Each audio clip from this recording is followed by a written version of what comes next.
આ વખતે એમણે રાજીનામું આપવા પાછળનું કારણ એ છે કે કોંગ્રેસમાંથી ભાજપમાં આવેલા કુલદીપસિંહ કરીને જે નેતા છે એમનું વજન થોડુંક વધી ગયું છે। તો આ વાતથી કેતન ઇનામદાર નારાજ થયા છે। નમસ્કાર દર્શક મિત્રો, ભારતીય જનતા પાર્ટીએ ગુજરાતમાંથી અત્યાર સુધીમાં 22 ઉમેદવારોની નામની યાદી જાહેર કરી છે, પરંતુ કોઈ જગ્યાએ ખાસ હોબાળો નથી થયો। પરંતુ વડોદરાના રાજકારણની અંદર જબરજસ્ત ગરમાટો ચાલી રહ્યો છે અને હજુ પણ ચાલી રહ્યો છે।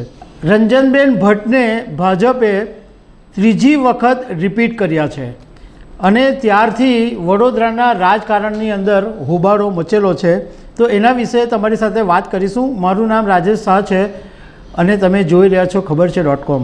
દર્શક મિત્રો, વડોદરાની અંદર અત્યારે ભાજપમાં જબરજસ્ત જૂથબંધી જોવા મળી રહી છે।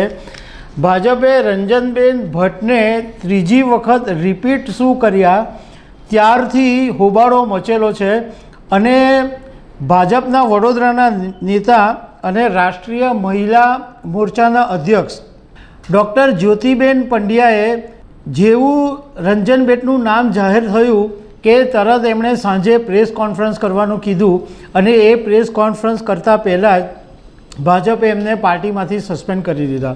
પણ હજુ પણ ડૉક્ટર જ્યોતિ પંડ્યા લડત આપી રહ્યા છે અને એની વચ્ચે ભાજપના વડોદરાના ધારાસભ્ય અને સાવલીના કેતન ઇનામદારે પણ રાજીનામું આપી દીધું અને એ પછી ભારે હોબાળો મચી ગયો। એમણે ઈમેલ કરીને શંકર ચૌધરીને રાજીનામું મોકલાવ્યું, પણ શંકર ચૌધરીએ એવું કીધું કે આ રાજીનામું કેતન ઇનામદાર રૂબરૂમાં આવે તો જ સ્વીકારાશે। એ પછી સી.આર. પાટીલ અને ગુજરાતના મુખ્યમંત્રી ભૂપેન્દ્રભાઈ પટેલે કેતન ઇનામદારને ગાંધીનગર બોલાવ્યા હતા અને એમની સાથે વાત કરી હતી। હવે એ પછી શું થયું એની તો વાત કરીએ, પરંતુ આ કેતન ઇનામદાર એવી વ્યક્તિ છે કે જે અગાઉ પણ આવા પોલિટિકલ ડ્રામા કરી ચૂક્યા છે અને ઘણી વખત રાજીનામાની ચીમકી આપીને પાછી ખેંચી લેવાના એમનો ઇતિહાસ છે।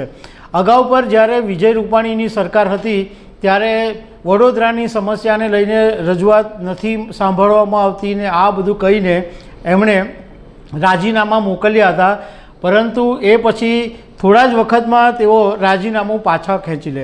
રાજકારણના જાણકારોનું કહેવું એમ છે કે કેતન ઇનામદાર પ્રેશર પોલિટિક્સ માટે જાણીતા છે। જ્યારે પણ એમ લાગે કે પ્રેશર ઊભું કરવાની જરૂર છે ત્યારે રાજીનામાની ચીમકી આપતા હોય છે। આ વખતે એમણે રાજીનામું આપવા પાછળનું કારણ એ છે કે કોંગ્રેસમાંથી ભાજપમાં આવેલા કુલદીપસિંહ કરીને જે નેતા છે એમનું વજન થોડુંક વધી ગયું છે। તો આ વાતથી કેતન ઇનામદાર નારાજ થયા છે।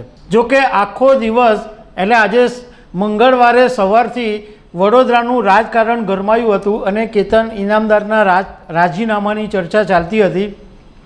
એમની સાથે 15 સરપંચોએ પણ રાજીનામા આપવાની વાત કરી હતી, પરંતુ બપોર સુધીમાં ઘીના ઠામમાં ઘી પડી રહ્યું, કારણ કે સી.આર. પાટીલની મુલાકાત પછી કેતન ઇનામદારનું રાજીનામાનું સુરસુર્યું થઈ ગયું અને એમણે પત્રકારોને એમ કીધું કે મેં મારું રાજીનામું પાછું ખેંચી લીધું છે। હું મારી બધી વાત થઈ અને એમની વાત સાથે હું રાજી થયો છું, એટલે મેં મારું રાજીનામું પાછું ખેંચી લીધું છે।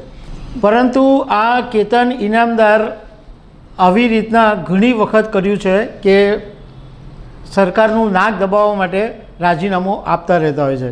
તો દર્શક મિત્રો, આવી અનેક વાતો સાથે અમે તમને મળતા રહીશું। Thank you very much.